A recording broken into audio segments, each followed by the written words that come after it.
Oui, je suis malagasy et ce que je pense de Andrew Radzivil, il me fait plutôt penser à une sorte de mouche à merde qui ennuie mais qu'on n'ose pas taper parce qu'on a peur de se souiller encore plus.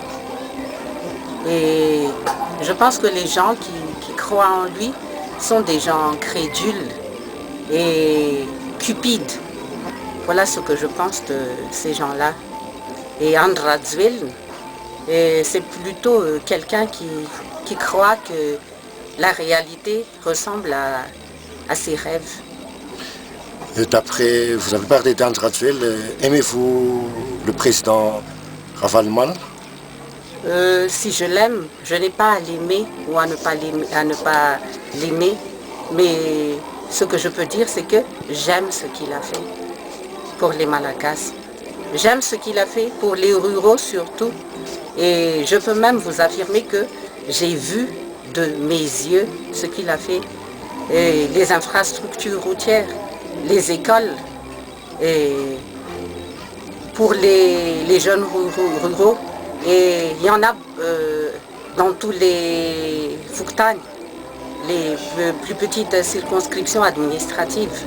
Et ce ne sont pas des écoles faites n'importe comment, mais des écoles anticycloniques. Et outre ceci, il y a aussi les petits projets de développement qu'il a mis en place partout à travers les campagnes malagasy.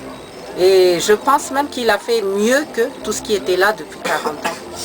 Et je ne le pense pas, mais j'ai vu, parce que j'ai même participé à l'étude de faisabilité de ces projets. J'ai participé à l'encadrement de ces gens et j'ai participé à l'établissement de ces projets-là. Voilà. Espérez-vous son retour, comme les gens de Magro? Bien sûr, comme les gens de Magro. Et malheureusement, je ne peux pas aller là-bas. Mais comme tous mes autres collègues et beaucoup d'autres gens qui ne peuvent pas y aller, j'espère comme eux qu'ils reviennent ici à Madagascar. Et je l'espère très très fort. Et je prie pour qu'ils reviennent.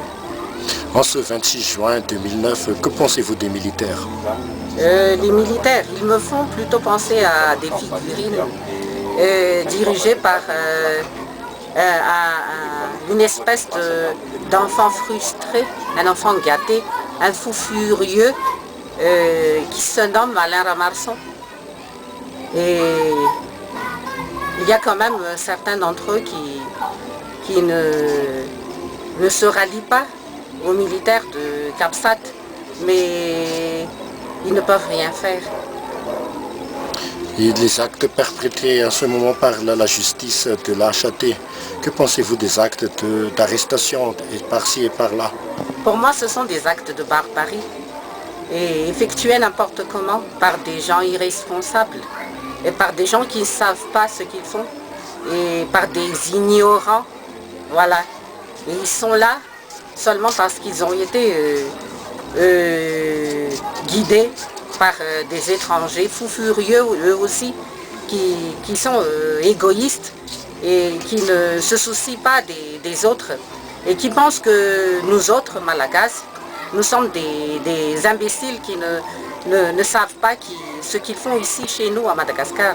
Mais partout où on va, ici à Madagascar, on sait que c'est eux qui ont la main mise sur notre économie. Et si je peux m'adresser à vous, je vous dis directement que vous devez vous en aller si vous avez un minimum de dignité. Parce que nous, Malagasy, nous ne sommes pas des babacoutes comme vous pensez.